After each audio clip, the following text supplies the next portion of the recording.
Romanos, capítulo 1. Continuamos con la serie del Nuevo Testamento. Nos estamos viendo de manera panorámica los libros del Nuevo Testamento. Y en esta ocasión, usted se preguntará, pues ya tenemos bastante tiempo en el capítulo 1 de esta carta. Y sí, pero es importante que comprendamos muy bien las verdades que hay en este capítulo. Porque ya el resto de los capítulos que le siguen al capítulo 1 enfatizan una y otra vez las mismas verdades que estamos viendo en el capítulo 1. Así es que no piense que vamos a ir versículo a versículo, pero una vez que crucemos lo que es el capítulo 1 y parte del capítulo 2, vamos a ver ya de manera más general el resto de la carta. Así es que si tú estás ahí, ya en la carta de Pablo a los Romanos, vamos a iniciar a leer desde el versículo 15 en adelante. Romanos 1, versículo 15. Así que en cuanto a mí, pronto estoy a anunciarles el Evangelio, también a vosotros que estáis en Roma, porque no me avergüenzo del Evangelio, porque es poder de Dios para salvación a todo aquel que cree, al judío primeramente y también al griego. Porque en el Evangelio la justicia de Dios se revela por fe y para fe, como está escrito, mas el justo por la fe vivirá. Porque la ira de Dios se revela desde el cielo contra toda impiedad e injusticia de los hombres que detienen con injusticia la verdad. Porque lo que de Dios se conoce les es manifiesto, pues Dios se lo manifestó. Porque las cosas invisibles de Dios, su eterno poder y deidad, se hacen claramente visibles desde la creación del mundo, siendo entendidas por medio de las cosas hechas, de modo que no tienes excusa. Pues habiendo conocido a Dios, no le glorificaron como Dios, ni le dieron gracias, sino que se envanecieron en sus razonamientos, y debido a ello, su necio corazón fue entenebrecido. Y dice el 22, profesando ser sabios se hicieron necio y cambiaron la gloria de Dios incorruptible en semejanzas de imagen de hombres corruptibles, de aves, de cuadrúpedos y de reptiles. Hasta ahí nada más. Vamos a orar. Padre, una vez más, gracias porque nos permite, Señor, exponernos a tu palabra. Rogamos que la uses para bendecirnos, para ministrarnos, para alimentar a tus ovejas, para salvar también, Señor, a los pecadores que hasta el día de hoy no han resuelto su problema contigo, esa enemistad que hay. Te pedimos que uses el Evangelio para salvar. Acabamos de leer, Señor, que el Evangelio es poder tuyo para salvar a todo aquel que cree. Requieres del pecador que crea, que venga en arrepentimiento y en fe a la persona de nuestro Señor Jesucristo. Padre, usa tu palabra para bendecir. En el nombre de Jesús, amén. Amén. La sección que empezamos a estudiar la semana pasada, de este capítulo 1 de Romanos, vimos que el apóstol Pablo se dio la tarea de demostrar lo imperioso y lo urgente que es para cada discípulo predicar el Evangelio. Él lo hace dándose de ejemplo. Yo estoy pronto para ir a Roma para predicar el Evangelio. Y Él nos da esa necesidad urgente, imperiosa. ¿Cuál fue? Bueno, Él nos dio 3 razones. Número 1, dice que porque el Evangelio es el mensaje, el medio que Dios usa para salvar. Número 2, nos dice también que la justicia de Dios, la justicia perfecta se revela en ese Evangelio, se revela en la persona de Jesús. Y 3, porque la ira de Dios se revela contra toda impiedad e injusticia de los hombres.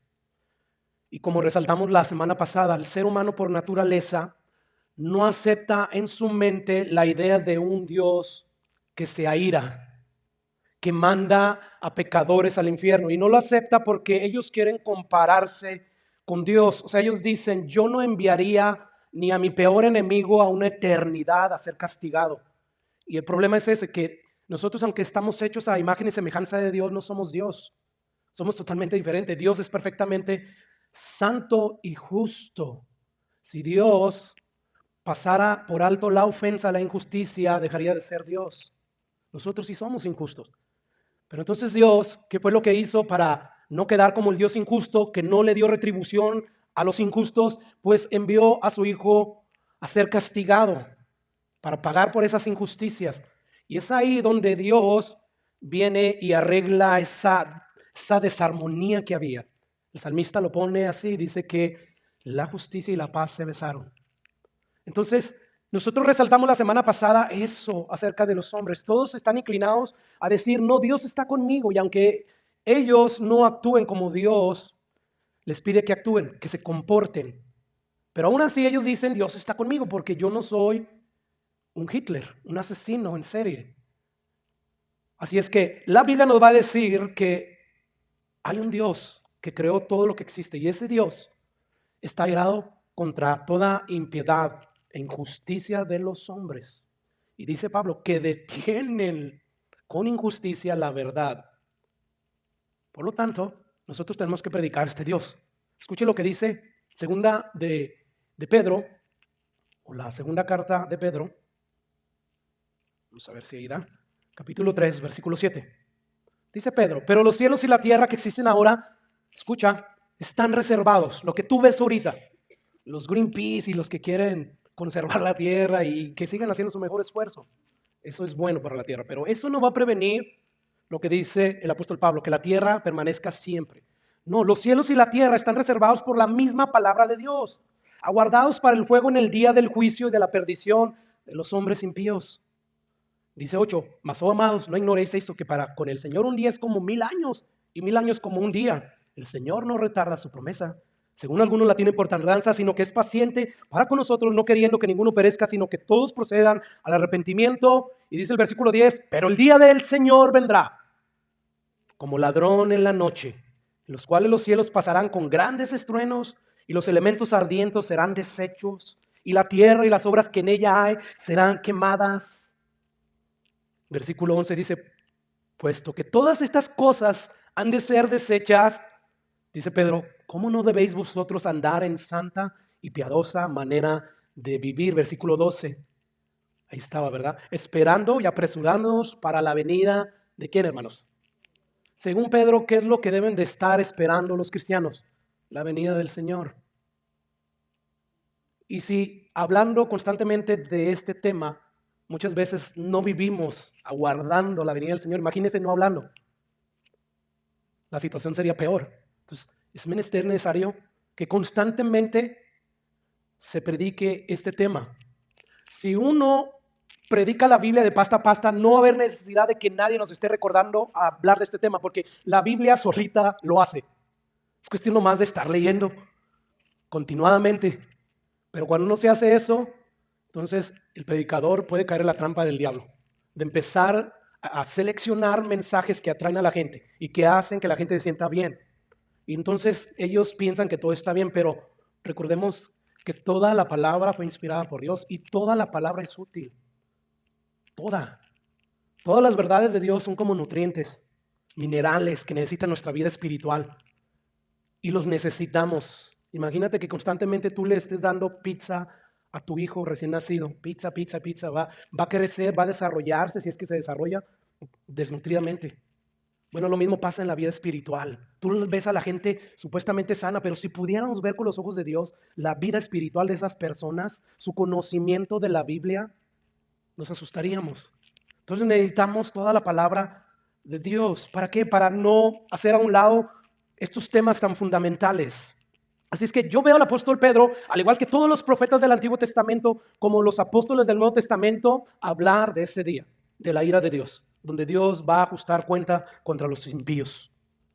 Son malas noticias y constantemente nosotros tenemos que estar apercibidos de esas malas noticias. Una, para que nosotros temamos, como dice Pedro, hey, puesto que estas cosas han de ser desechas, o sea, puesto que viene el día del juicio, ¿cómo no deben de andar piadosa y santamente? Entonces, uno de los propósitos que hace el mantener estas realidades en nuestra mente es eso, nos lleva a vivir, a esforzarnos, a vivir vidas piadosas y santas al Señor, pero también nos hace recordar que tenemos que predicar el Evangelio. Así es que son malas noticias, pero para los que han lavado su sangre en el sacrificio de Jesús, o mejor dicho, sus pecados en la sangre de Jesús, son buenas noticias, hermanos. Porque según Pedro, ahí dice que nosotros esperamos cielos nuevos y tierra nueva. Esa es la esperanza que nosotros tenemos. Bueno, básicamente eso fue lo que hablamos la semana pasada. hablamos acerca de la imperiosa y urgente necesidad de predicar el Evangelio por estas razones. Y sobre todo por la principal, porque la ira de Dios se revela contra toda impiedad e injusticia de los hombres. Pero ahora vamos a hablar, porque el apóstol Pablo es eso lo que va a continuar a hablarnos, vamos a hablar acerca de una de las razones principales por la cual la ira de Dios está sobre los hombres. La pregunta es, ¿por qué es que Dios revela su ira contra los hombres? ¿Por qué es que Dios está airado contra el hombre? Bueno, Pablo nos va a responder en el versículo 18. Porque la ira de Dios se revela desde el cielo contra toda impiedad e injusticia de los hombres. ¿Por qué Dios está airado? Bueno, podemos empezar por ahí. Por la impiedad de los hombres, por la injusticia de los hombres. ¿Qué significa impiedad? Si tú vas a un diccionario de tu lengua, en este caso la lengua nuestra es el español, tú vas a encontrar que impiedad significa falta de piedad o falta de compasión. Bueno, en el contexto que el apóstol Pablo usa esta palabra impiedad, él no se está refiriendo a eso. O sea, no está diciendo la ira de Dios está sobre los hombres porque son muy faltos de compasión y de piedad. No está diciendo eso. La palabra ahí para impiedad, la palabra griega es asebia, que se deriva de una palabra griega asebes, que significa ser irreverente. Entonces, para empezar, la ira de Dios se revela desde el cielo contra los hombres debido a que ellos son irreverentes hacia Dios. ¿Qué es ser irreverente? O sea, no lo toman en cuenta. Ellos viven para sí mismos. A ellos no les importa los estatutos de Dios, los mandamientos. No. Y sobre todo, ellos viven voluntariamente sin tener presente a Dios en sus vidas. Y esto los lleva a vivir de una manera injusta. O sea, ellos no viven en acorde a la voluntad de Dios. Bueno, a esto la Biblia lo llama impiedad, irreverencia. Esta palabra en inglés es ungodliness. O sea, sin God, sin Dios. O sea, estas personas no tienen en su mente la existencia de Dios. Para ellos Dios no existe. Y aunque ellos crean en un Dios, es como si no existiera. Entonces, la ira de Dios se revela primeramente por esta causa. Porque no tienen en cuenta los seres humanos la existencia de Dios. Y por eso viven de manera injusta. Tú y yo sabemos que a ninguno de nosotros nos digan cómo debemos vivir. No nos gusta ni siquiera que nos digan cómo hacer las cosas. No nos gusta. Bueno, mucho menos nos gusta que nos dicten cómo debemos vivir, qué hacer y qué no hacer. Eso es por naturaleza. Nosotros queremos establecer lo que es bueno y lo que no es. Para la persona más decente, ellos dicen, yo creo que no es necesario ir a la iglesia. Creo que no es necesario ir a un lugar para adorar a Dios. Dios está en todas partes. O sea, no es un matón, en serio. Pero tampoco es un piadoso perfectamente. Entonces te das cuenta como que nosotros no nos gusta que nos digan lo que tenemos que hacer. ¿Cómo así? Dicen los colombianos. Yo trabajo con un colombiano y suele decir mucho esa frase. ¿Cómo así? Porque cuando hablamos de eso, nosotros no nos incluimos aquí en esta categoría de personas. Pero los cristianos, en ocasiones, decidimos si nos congregamos el próximo domingo o no. O sea, de hecho en el pasado tú decidiste si te congregabas el 25 de diciembre o el 24, el día primero, porque son fechas festivas y simplemente no lo hiciste, o sí lo hiciste en algunas ocasiones, pero yo creo que hemos fallado en eso. Yo al principio fallé bastante, porque nosotros decimos, como quiera está bien, no hay ningún problema. Y alguien pudiera decir, pastor, usted ya está llegando al punto de lo que es el fanatismo. Bueno, vamos a recordar la palabra de Dios. Por ejemplo, los 10 mandamientos. Uno de esos 10 mandamientos es guardar el día del Señor. Éxodo 28, acuérdate del día de reposo para santificarlo. Pastor, ya no estamos en el Viejo Testamento. Bueno, Dios espera que usemos un día, en este caso el día del Señor, que los cristianos, el día del Señor es el domingo porque fue el día que resucitó Jesús. La Biblia nos dice que la iglesia primitiva se reunía en el primer día de la semana, que era el domingo. En aquel entonces en el calendario antiguo. Bueno, muchas veces nosotros decidimos si nos congregamos o no. Y ese mandamiento está dentro o a la par de los otros mandamientos donde dicen, no matarás, no codiciarás la mujer de tu prójimo, no adulterarás, no tendrás dioses ajenos. O sea, en aquel entonces, en los tiempos de Moisés, los judíos no podían decir, ¿sabes qué? Este sábado no me voy a congregar, creo que me voy a ir al Mar Rojo vamos a ir a bañarnos y voy a ir a asar un cordero. No, eso no podían hacer ellos, ¿verdad? Ni tampoco podían decir, esta noche voy a adulterar. ¿Te das cuenta cómo nosotros nos gusta hacer al final de cuentas lo que queremos? O sea, al final de cuentas todos somos impiedosos, irreverentes hacia Dios. Así es que cada vez, según Dios, que nosotros vivimos en este mundo sin tener en cuenta la existencia de Dios y hacemos lo que queremos, nosotros estamos siendo impiedosos, estamos siendo irreverentes. Y eso nos lleva a actuar injustamente. Así es que para Dios todos los hombres son impíos, son irreverentes. Por eso Dios está irado. ¿Por qué? Porque el hombre no toma en cuenta a Dios, no toma en cuenta su existencia y mucho menos sus mandamientos. Dice David en el Salmo 14, dice el necio en su corazón, no hay Dios, se han corrompido, hacen obras abominables, no hay quien haga el bien. Versículo 2, Jehová miró desde los cielos sobre los hijos de los hombres para ver si había algún entendido que buscara a Dios. A eso se le llama piedad. O sea, ¿qué encontró Dios? ¿Piedad? No, impiedad, irreverencia, nadie buscaba a Dios. Todos se desviaron, aún se han corrompido, no hay quien haga lo bueno, ni siquiera uno. Es de ahí de donde Pablo en capítulo 3 de Romanos agarra esta porción de la Biblia. Como está escrito, no hay ningún justo, ni siquiera uno. Todos se desviaron. No hay quien quiera vivir cumpliendo la voluntad de Dios, los mandamientos de Dios. Entonces, basado en este pasaje, se puede decir que impiedad es despreciar los mandamientos de Dios. ¿Para qué? O sea, hacerlos a un lado para imponer mi voluntad, para hacer al final cuenta lo que yo quiero. O sea, yo soy mi propio Dios. Como cuando alguien determina congregarse o no congregarse. La Biblia dice, no dejando de congregarse, como algunos tienen por costumbre, y cuando más, o sea, veas que se acerca ese día. Entonces, ¿te fijas cómo todos hemos sido irreverentes? Caemos en esa categoría de que la ira de Dios se manifiesta sobre toda impiedad e injusticia de los hombres.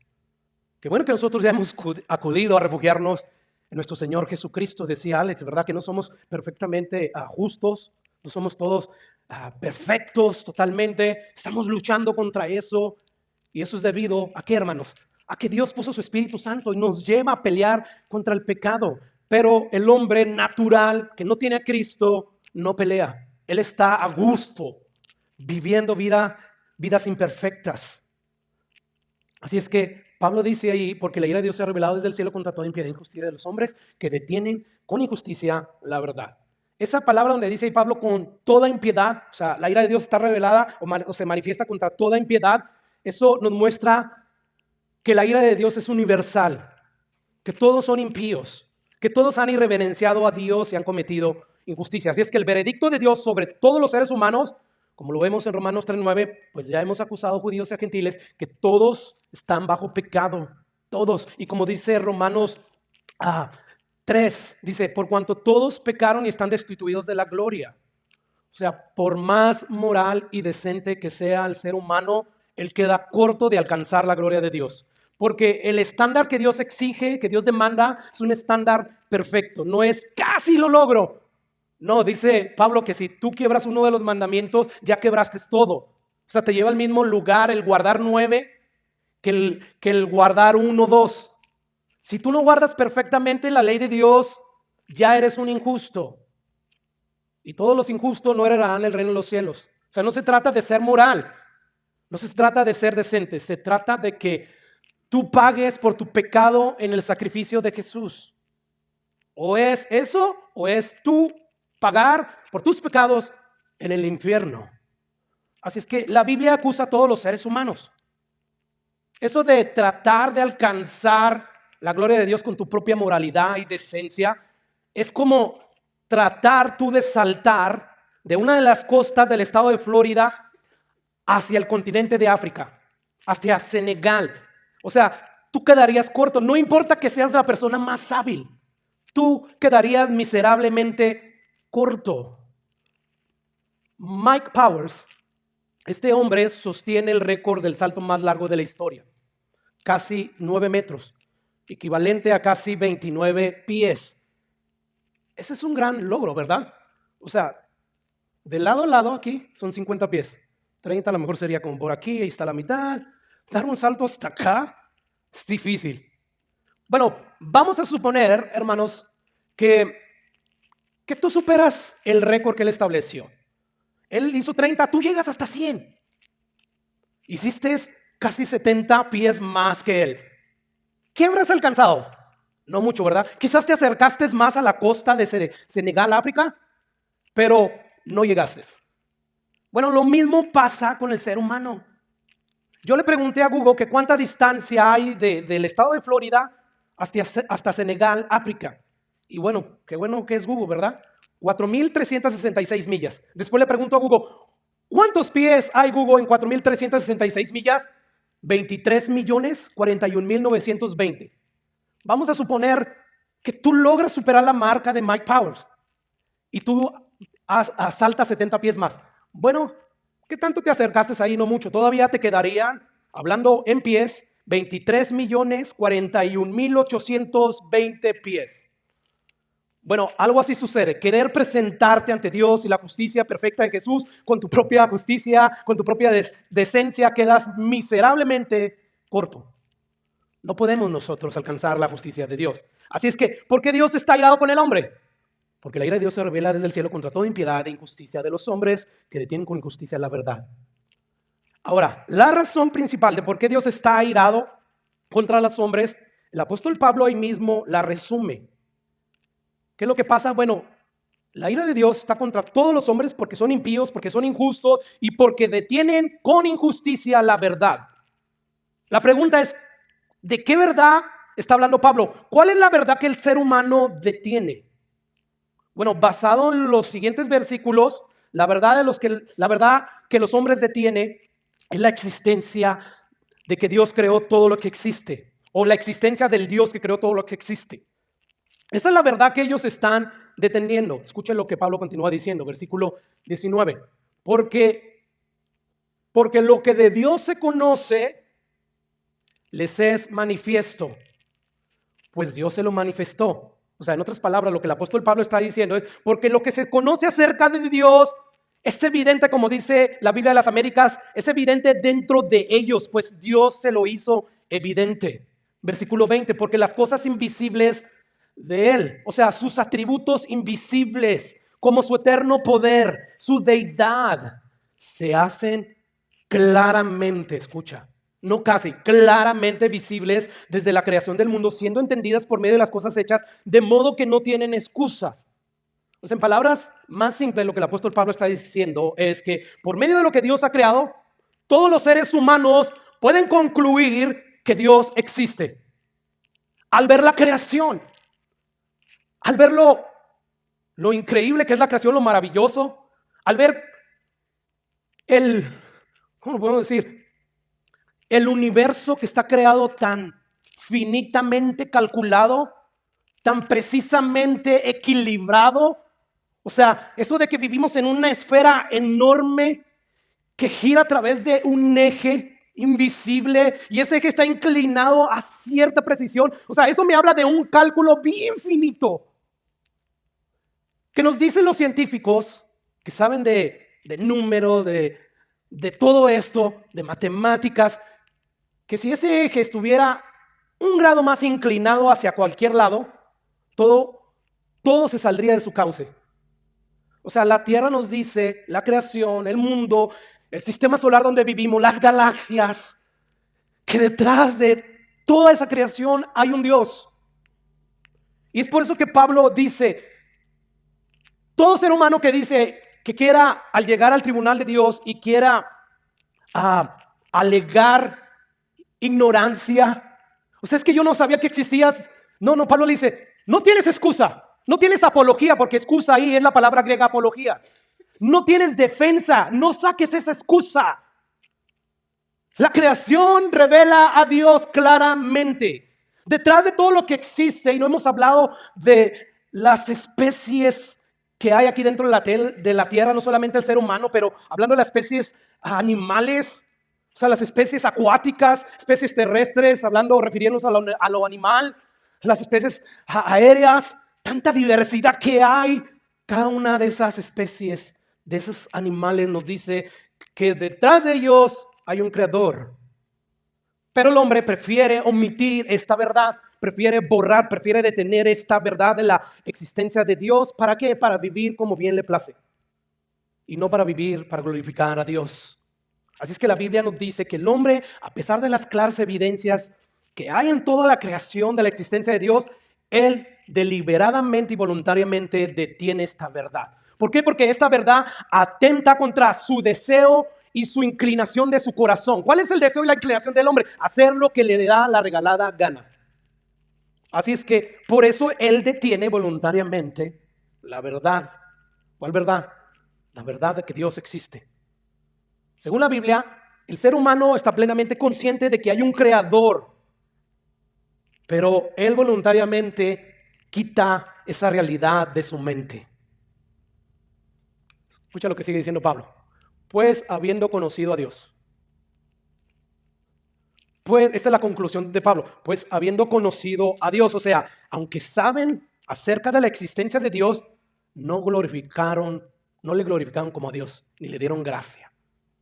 Según estos versículos que escribió Pablo, inspirado por el Espíritu Santo, escucha lo siguiente: el ser humano no es incrédulo por falta de evidencias. El ser humano no es incrédulo por falta de evidencias o porque no hay argumentos sólidos que lo convenzan de que hay un Dios que existe. No, el hombre incrédulo es incrédulo porque él voluntariamente no quiere creer, suprime la verdad. Biblia para comprobarlo. Escucha lo que dice el apóstol Pablo o Pedro, su segunda carta, capítulo 3, versículo 5. Estos ignoran, ¿qué, hermanos?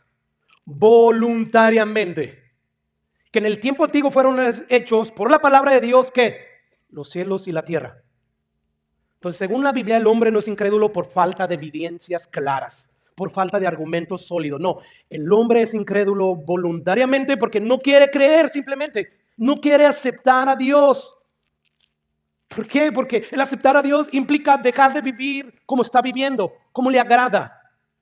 Por lo tanto, él, aunque tiene la capacidad de entender las evidencias, él restringe la verdad. O sea, le voltea la cara a Dios. Tú dices esto, Señor, no me importa. Eso es irreverencia, eso es impiedad. Dios creó este mundo precisamente para el deleite de su creación, los hombres, y el hombre se adueña de la creación de Dios y encima de eso le dice, déjame paz. Eso es impiedad. Eso es correr contra la voluntad de Dios. Entonces, a eso se refiere Pablo cuando dice en el versículo 19, lo que de Dios se conoce, o como dice la Biblia de las Américas, es evidente dentro de ellos, pues Dios se lo hizo evidente. Dios le ha dado un raciocinio al ser humano, le ha dado la capacidad, hermano, para que cuando vea algo creado, el ser humano concluya de manera intuitiva que detrás de eso creado hay un creador. Sin embargo, el ser humano se hace el tonto. Ahora, esto no quiere decir, obviamente, que lo que la creación nos revela todo acerca de lo que la creación nos revela acerca de Dios, no quiere decir que nos está revelando todo lo que el ser humano pecador necesita saber, como que está en una condición caída, como que necesitan a un Salvador. No, eso no lo hace la revelación de Dios en su creación. Lo que lo hace es la revelación especial de Dios que encontramos en su palabra. Por eso es necesario predicar el evangelio. Pero la creación de Dios sí le revela lo suficiente al ser humano para que eso lo lleve al ser humano a buscar a Dios. Pero el ser humano no lo hace. Él más bien restringe la verdad voluntariamente. Juan 3:19. Esta es la condenación, que la luz vino al mundo y los hombres en general amaron más las tinieblas que la luz. ¿Te das cuenta? Es voluntario. La acción del ser humano de restringir la verdad con injusticia lo hacen voluntariamente, porque sus obras son malas, porque su manera de vivir no lo glorifica a Dios. ¿Qué es lo que hacen los hijos rebeldes en sus casas cuando sus padres les dicen, tú tienes que vivir así, aquí están las reglas? ¿Qué es lo que hacen cuando ya no soportan? Se van, ¿verdad? Se van. Bueno, eso es lo que ha hecho el hombre con Dios. Se ha ido. Imagínense si Jesús con claras evidencias irrefutables, o sea, él hizo milagros, señales, y esto comprobaba que él venía de Dios. Aún así, según Juan, los hombres voluntariamente lo rechazaron porque amaban más su estilo de vida que el estilo de vida que Jesús estaba predicando que se viviera. Así es que, como podemos ver, el hombre no es incrédulo por falta de evidencias, por falta de argumentos sólidos. No, el hombre es incrédulo porque él voluntariamente no quiere creer, porque no quiere dejar su pecado que tanto ama hacer. Vamos a reflexionar en unas claras evidencias, hermanos. Yo creo que todos sabemos que todo efecto tiene una causa. O sea, toda cosa producida fue producida por una causa, por alguien, ¿verdad que sí? O sea, nosotros somos creación. Nadie vino aquí a existir porque quiso. No, alguien nos creó. Bueno, con esto en mente, la pregunta es, ¿qué tipo de causa es la que pudo haber producido este efecto? O sea, ¿qué causó el universo? ¿Por qué hay un universo que está funcionando, como dijimos? O sea, con una precisión bien finita, bien calculada. ¿Quién causó todo esto? No podemos decir que fue de la nada que sucedió esto. Que esto, todo lo que hoy existe, sucedió, o sea, salió de la nada, mejor dicho. No podemos nosotros hacer eso. Si tú vas a un área devastada, porque tú sin saber, o sea, llegas a esa área, la ves devastada, está cerca del mar, pero unos días antes, un huracán de alta categoría pasó por ahí y destruyó todo a su paso. Bueno, si tú llegas ahí sin saber y dices, wow, todo este desastre, tú con tu razonamiento vas a pensar, algo causó esto. La última vez que vine no estaba así.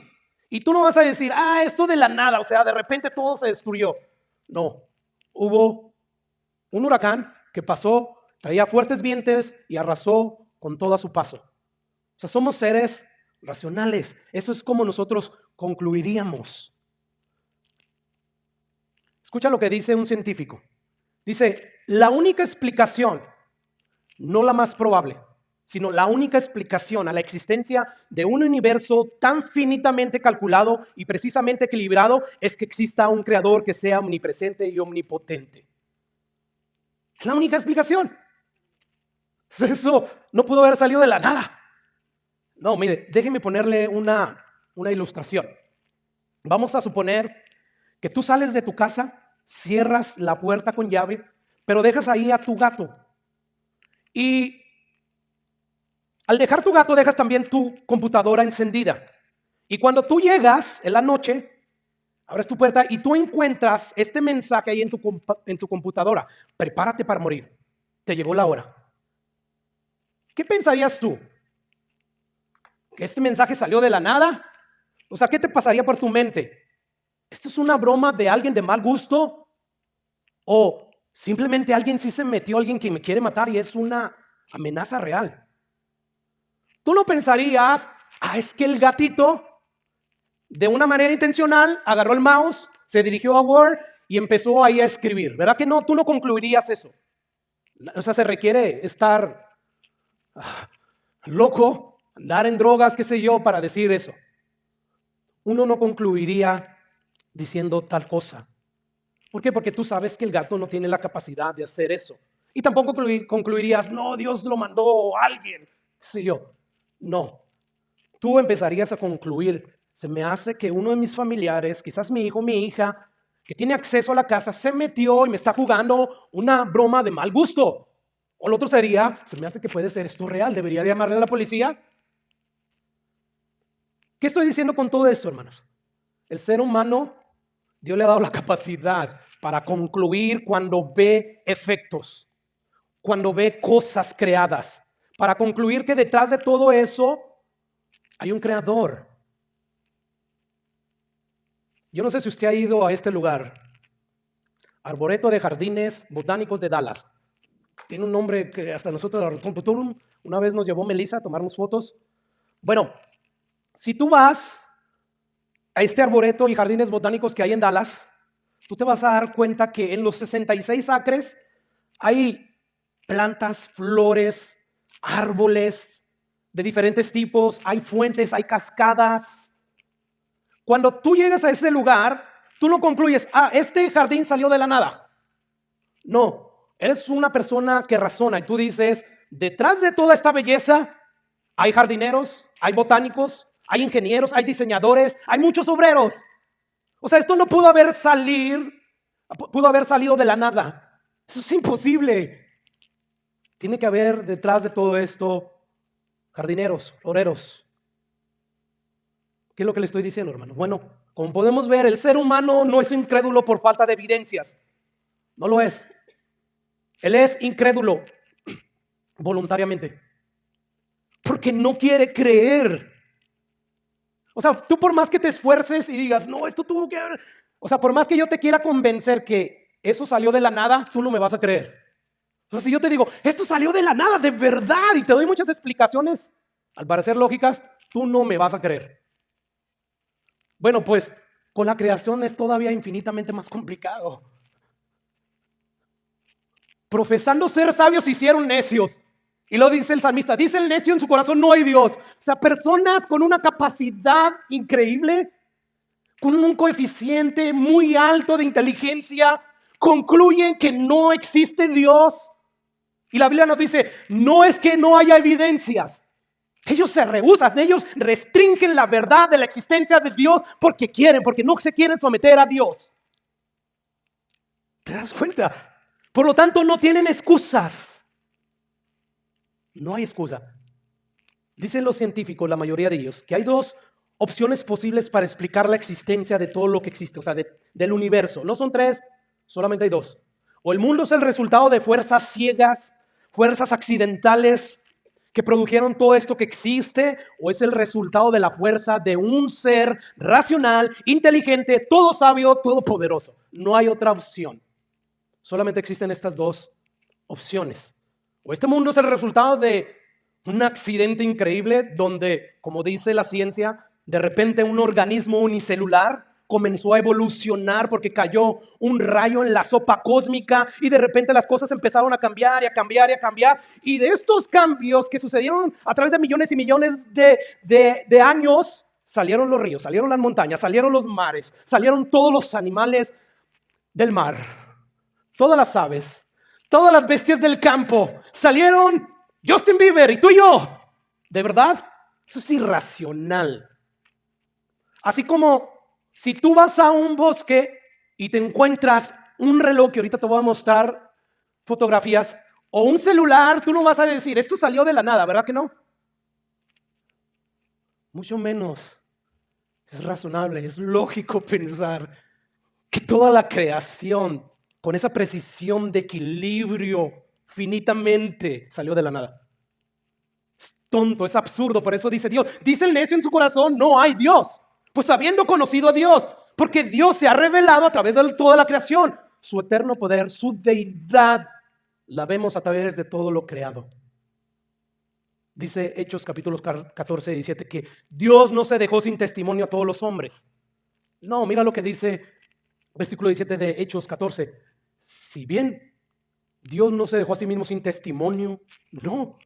Él dejó testimonio de su existencia, haciendo bien, dando lluvias del cielo y tiempos fructíferos, llenando de sustento y de alegría nuestros corazones. Así que, ¿cómo vemos? Dios no se dejó sin testimonio de su existencia.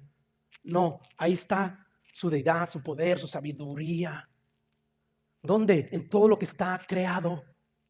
Son atributos de Dios invisibles, pero que se hacen claramente visibles. Por lo cual no tienen excusa, no tienes apología, no tienes cómo defender tu falta de agradecimiento a Dios, tu falta de sometimiento a Dios. Ante ese tribunal tú no vas a alegar ignorancia. Tú sabías que Dios existía, porque las cosas invisibles de Él, su eterno poder, deidad, se hacen claramente visibles desde la creación del mundo, siendo entendidas por medio de las cosas hechas, de modo que no tienes excusa, pues habiendo conocido a Dios, no le glorificaron como a Dios, ni le dieron gracia. La creación está repleta de evidencias que nos hablan, que nos gritan que hay un creador omnipotente, que todo lo sabe. Y esto, dice Pablo, debería de llevar al hombre a glorificar a Dios, a darle gracia, a honrarlo. Pero ¿qué ha hecho el hombre? Todo lo opuesto. Así es que el hombre voluntariamente, en palabras del pastor Miguel Sugel, padece por una inexcusable deshonestidad intelectual. Es deshonesto el hombre. Es inexcusable. sabe, y sobre todo los científicos que son ateos, que supuestamente ahí no hay ateos, o sea, no, ellos creen en Dios, pero ellos suprimen la verdad de Dios. O sea, prefieren no creer. Yo lo voy a citar ahorita a algunos científicos que han dicho, ¿saben qué? Aunque esto es una locura de que todo salió de la nada, yo prefiero creer en esta locura antes de creer en Dios. Es una realidad, hermano. El ser humano, el más inteligente, suprime esta verdad. Es deshonesto intelectualmente hablando. Prefieren ellos decir Dios no existe, por lo tanto yo vivo como yo quiero vivir. Yo creo que el mismo hombre es la más clara evidencia de que Dios existe. No hemos hablado nada de la fisiología del hombre. Es increíble todos los sistemas, el sistema nervioso, el sistema vascular, el respiratorio, muscular, todos funcionan para un mismo propósito. Esto es increíble. ¿Y de verdad dices que no hay Dios? Tú detienes con injusticia la verdad de que Dios existe. Por lo tanto, eres inexcusable. Somos complejos, muy complejos, internamente hablando. Y esto nos habla de un Dios increíblemente inteligente, que todo lo puede, que todo lo sabe. Así es que Dios es inescapable. Nadie se puede levantar una mañana y no toparse con la creación de Dios que le diga que Dios existe. Dios está en todas partes. En todas partes. Si tú llegas, como le decía, a un bosque inhóspito, en medio de la nada, y tú te encuentras con este reloj que es conocido mundialmente como el Big Ben, es un reloj que está ahí en Inglaterra, en Westminster. Si tú te lo encuentras ahí, por más que yo te diga, no, este salió de la nada, tú no me vas a creer. ¿Por qué? Porque dentro de ese reloj, o sea, hay engranes, resortes, pernos que están funcionando de una manera perfecta, están bien calculados. Bueno, pues, mucho menos, hermanos. Podemos decir que Dios no existe cuando vemos algo tan infinitamente más complicado que un reloj. Dios existe, pero el ser humano se niega a aceptarlo. Albert Einstein, uno de los científicos, se me va la palabra, matemático, lo que le quiera llamar usted, con una mente extraordinaria, él dijo lo siguiente: el hombre encuentra a Dios detrás de cada puerta que la ciencia logra abrir. O sea, yo en lo que he avanzado en la ciencia, en cada puerta que encontraba a Dios. Ellos lo saben. Más que nadie, ellos saben la existencia de un Dios inteligente, de un ser racional, de un ser todopoderoso. Más sin embargo, reprimen la verdad. Un científico expresó lo siguiente: me lleno de asombro y de humildad cuando contemplo algo de lo que ocurre en una sola célula, o sea, en algo que tú y yo no vemos a simple vista, necesitamos ver con un microscopio. O sea, él dice, yo me sorprendo y me asombro con humildad al ver la coordinación de las complejas actividades de la célula con un propósito común. Impacta la parte científica de mi persona como la mejor prueba de la existencia de un propósito supremo. O sea, ya sea que tú mires la creación de Dios de manera macroscópica, o sea, quieras ver el universo, los planetas, o que tú mires la creación de manera microscópica, toda esa creación te va a decir que detrás de ellos hay un creador. Lo hay. Escucha lo que dice Salmo 19:1, porque la creación grita, la creación testifica la existencia de Dios. Salmo 19:1 dice, los cielos cuentan la gloria de Dios. Y el firmamento, ¿qué es lo que anuncia? ¿Qué es lo que grita? La obra, que todo eso es obra de Dios. El salmista David, el Salmo 8, él reflexionando en lo insignificante que es el hombre a la luz de la grandeza de Dios por la creación que él contemplaba, él dice lo siguiente: oh Jehová, Señor nuestro, cuán glorioso es tu nombre en toda la tierra. Has puesto tu gloria sobre los cielos.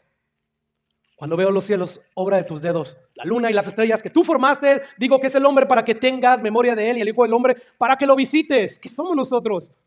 Comparado a la grandeza de Dios, ¿qué somos? Nada. No lo somos. Entonces te das cuenta, la creación grita que Dios existe, que Dios es real. Job capítulo 12, versículos 7 al 9, escucha lo que dice. Y en efecto, Pregunta ahora a las bestias y ellas te enseñarán. O sea, mira las bestias, mira los leones, mira los tigres, mira las vacas, míralas y pregúntales a ellas. O sea, no te van a responder, pero ellas te van a enseñar que detrás de ellas hay un creador. A las aves de los cielos y ellas te mostrarán. O habla la tierra y ella te enseñará. Los peces del mar te lo declararán también. ¿Qué cosas de todas estas no entiendes? Necio, que la mano de Jehová lo hizo. Es evidente que la creación de Dios grita que Dios existe, que Dios es real. Así es que cuando vemos la creación, nuestra conclusión racional y lógica es: detrás de todo lo que existe hay un Dios.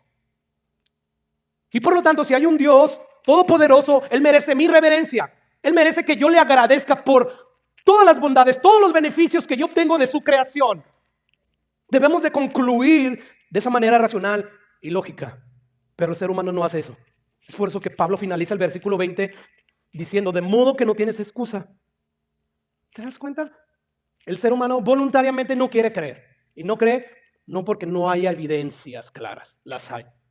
Pero él neciamente decide detener la verdad de Dios con injusticia. Y es por eso que la ira de Dios está sobre él. El fisiólogo George Wald, profesor de biología en la universidad, o una de las universidades más importantes del mundo, en la Harvard, él que también ganó un premio Nobel, él escribió lo siguiente. Dice él: preferimos creer lo imposible, es decir, que la vida surgió espontáneamente y por casualidad antes que creer en Dios. Yo sé que esta teoría parece imposible, pero yo prefiero esa alternativa antes que creer en Dios. Y él sigue diciendo: solo hay dos posibilidades en cuanto a cómo surgió la vida, dice Wald. Una es la generación espontánea que da lugar a la evolución. La otra es un acto creativo sobrenatural de Dios. No hay una tercera posibilidad. O es la generación, evolución espontánea, o es que hay un Dios detrás de todo esto. Y dice él, hace 120 años, el científico Louis Pasteur ya demostró que no es esta. Esto, dice él, me deja con la única conclusión posible: que la vida surgió como un acto creativo sobrenatural de Dios, pero no aceptaré eso filosóficamente porque no quiero creer en Dios. Dice el necio en su corazón: no hay Dios. Necio. A pesar de tanta evidencia, pero él voluntariamente decidió ser. Así es que, como ve, el ser humano detiene con injusticia la verdad. Profesando ser sabios, se hicieron necios. Se hicieron necios. Así es que, según Dios, la creación muestra evidencias suficientes para que lleve a todo ser humano a glorificar a Dios, a buscarlo, a darle gracias por tanta bondad recibida. Pues habiendo conocido a Dios, no le glorificaron. Aunque tenían plena conciencia de que existía un Dios, no le glorificaron. No le agradecieron. O sea, el hombre fue creado para disfrutar la creación de Dios. Pero ¿qué hace el hombre? Quiere disfrutar de la creación de Dios sin glorificarle a Él, sin darle a Él el mérito, sin agradecerle. Te doy otra ilustración. Hay ingenieros que se dedican a crear softwares, aplicaciones. Hay una aplicación que muchos de nosotros usamos y ese es el TurboTax. Cada año yo uso esa aplicación, ese software de TurboTax para declarar mis impuestos. Por los últimos, creo, 10 años yo la he usado. Esa aplicación tiene un propósito de existir.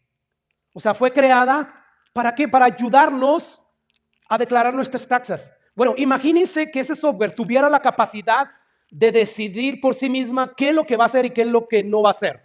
O sea, yo te creé para que tú ayudes a los seres humanos a que declaren sus taxas, pero si el software dijera: yo decido no funcionar para eso, yo mejor voy a funcionar como un videojuego y voy a hacer que tú te diviertas, qué sé yo. Imagínense, no, yo quiero declarar mis taxas. Estoy ya en el último día. Ayúdame. Para eso fuiste creado. Pero el software dijera: no. Imagínense ahí yo quebrándome la cabeza tratando de hacer que el software del TurboTax funcione para lo que fue creado. Pero él decide: no, mejor mira, juega Candy Crush o juega Mario Bros, qué sé yo, cualquier juego que ha sido popular en el mundo, ustedes conocen quizás otros, eso sería un desastre, dígame si no es cierto. Bueno, eso pasó con Dios. Dios creó al hombre para que el hombre le glorificara. ¿Y qué pasa con el hombre? Él no quiere glorificar a Dios. Él no quiere agradecerlo. Eso es un desastre. ¿Por qué? Porque el hombre no está existiendo para lo que fue creado, para la alabanza de Dios.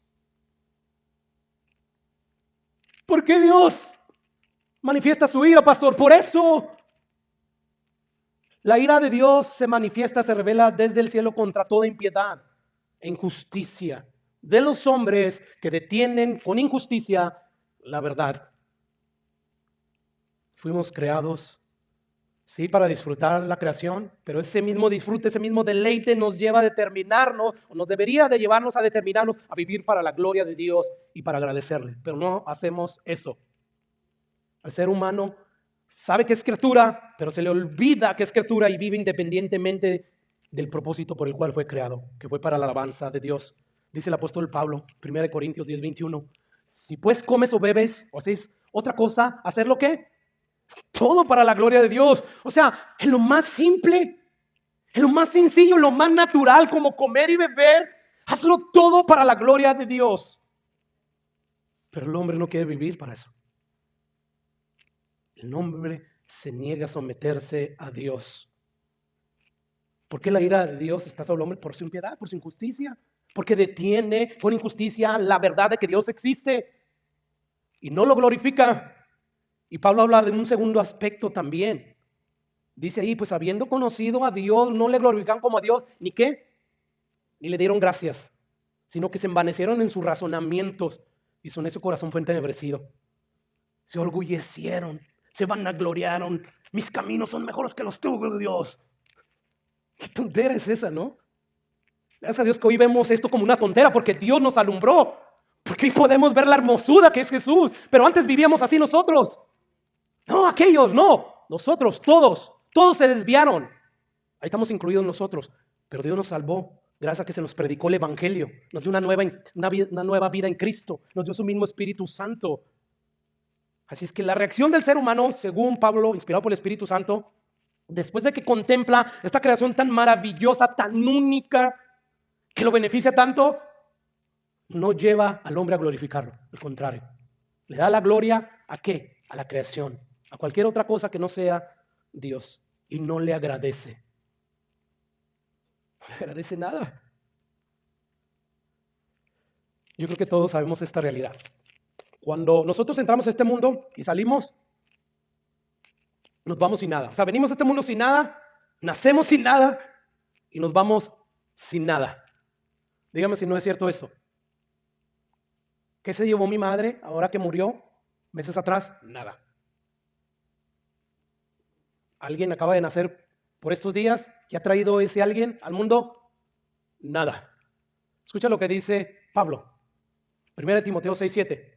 Porque nada hemos traído a este mundo. Sin duda, nada podemos sacar. Así es que teniendo sustento y abrigo, estemos contentos con esto. El hombre no es dueño de nada, ni siquiera de su vida. Él cree que es dueño de ciertas cosas que él posee. Se le olvida que esas cosas son un préstamo de Dios. Entonces esa verdad debería de llevar al hombre a agradecerle a Dios. No, es que yo trabajo. De verdad, es que yo pago el precio de levantarme bien temprano y de sol a sol trabajar. De verdad, ¿quién te da el hálito de vida? ¿Quién te da el aire, el oxígeno? Dios, todo proviene de Dios. Leíamos en Hechos 14:17. Si bien no se dejó a sí mismo sin testimonio, dice, haciendo bien, dando lluvias del cielo y tiempos fructíferos, llenos de sustento y de alegría. ¿Quién hace esto? Dios hace llover sobre justos e injustos. Es Dios. Todo lo que podemos recibir en este mundo proviene de Dios. Santiago 1:17, toda buena dádiva, toda bendición, todo regalo, todo don perfecto desciende de lo alto. ¿De quién? del Padre de las luces. Sin duda, nadie nace trayendo algo a este mundo y sin duda nadie va a morir llevándose algo de este mundo. Todo es de Dios.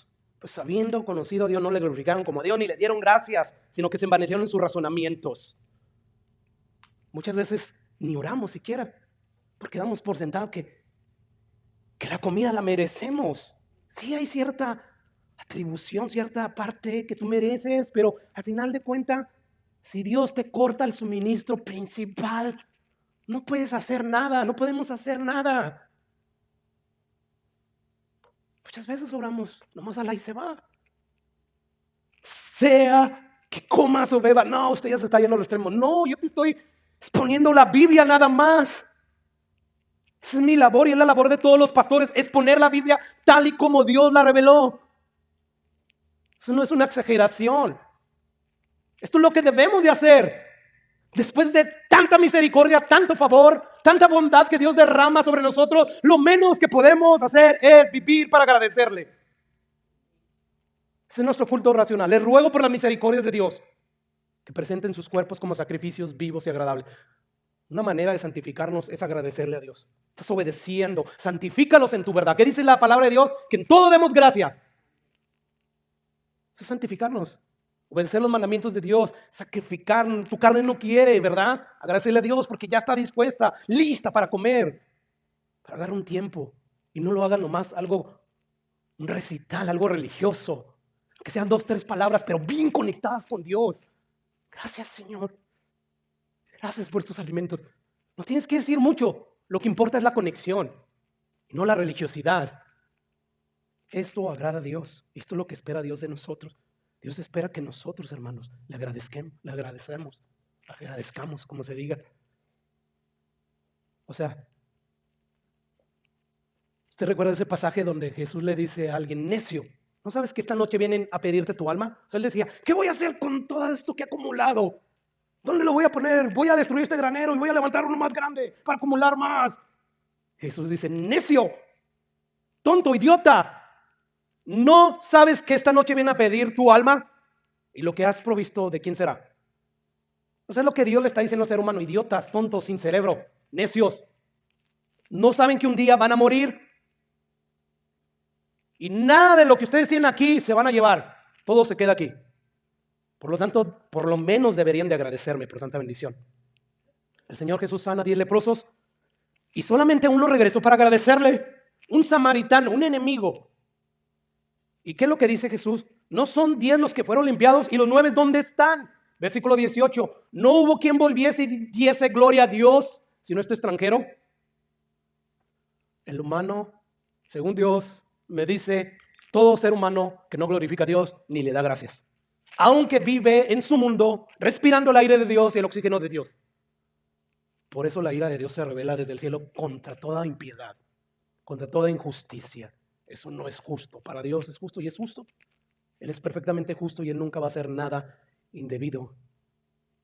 Así es que, sin duda, debido a esto, el ser humano necesita la justicia de Dios que se revela en el Evangelio a través de la persona de Jesús. He ahí la imperiosa y urgente necesidad de predicar el Evangelio.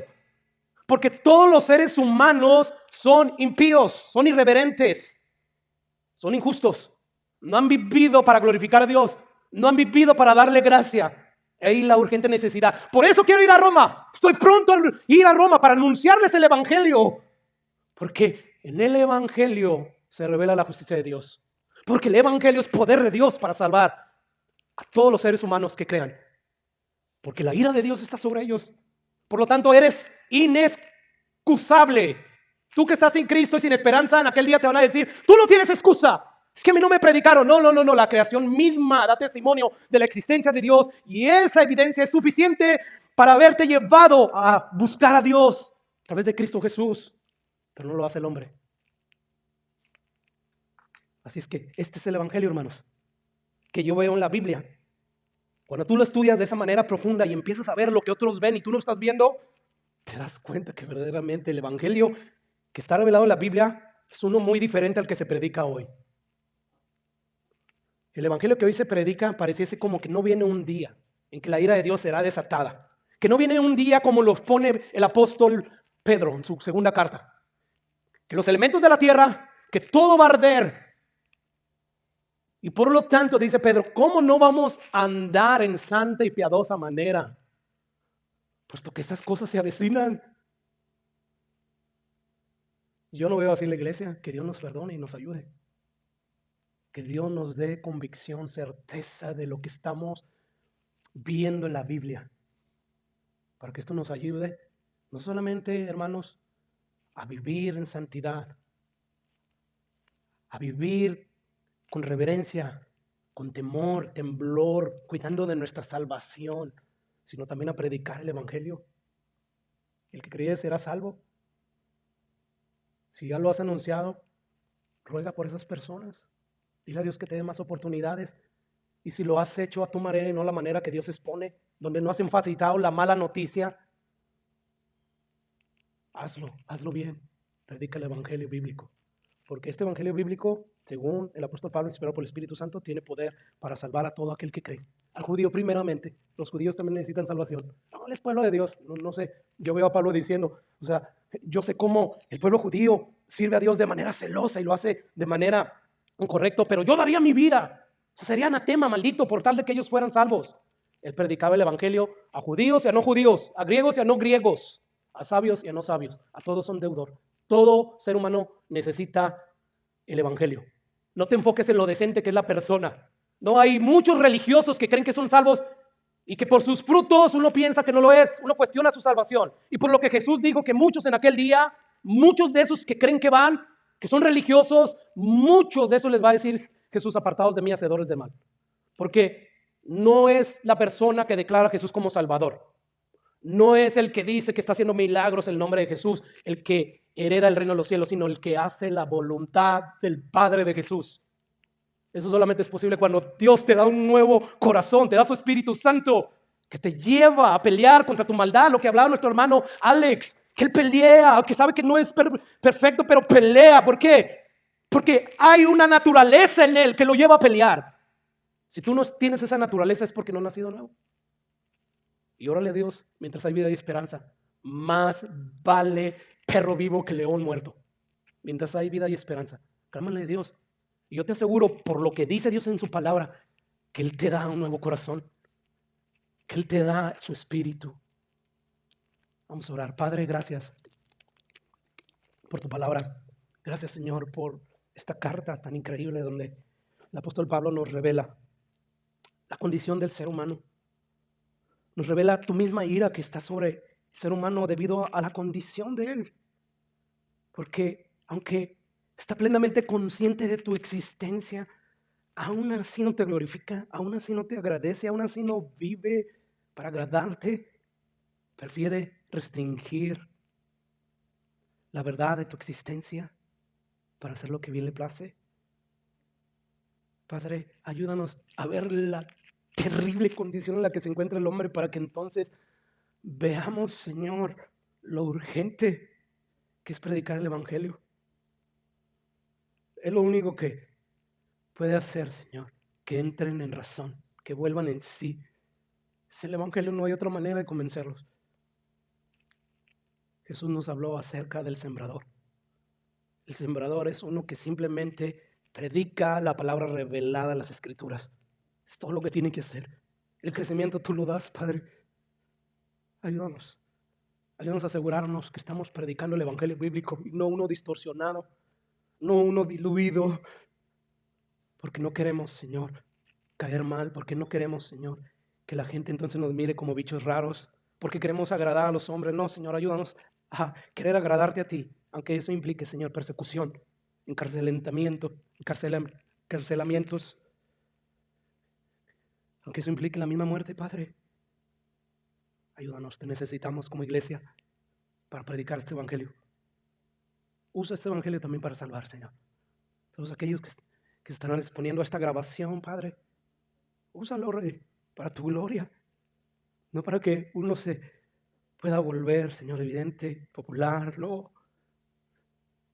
Tú sabes, Padre, el deseo de nuestros corazones, el que tú has puesto, porque no es intrínseco, es que todos vengan al conocimiento de Jesús. Gracias por tu palabra, Señor. Te damos toda la honra y toda la gloria. Amén y amén. Y le damos un fuerte aplauso al Señor, hermanos. Dios les bendiga. Nos quedamos despedidos.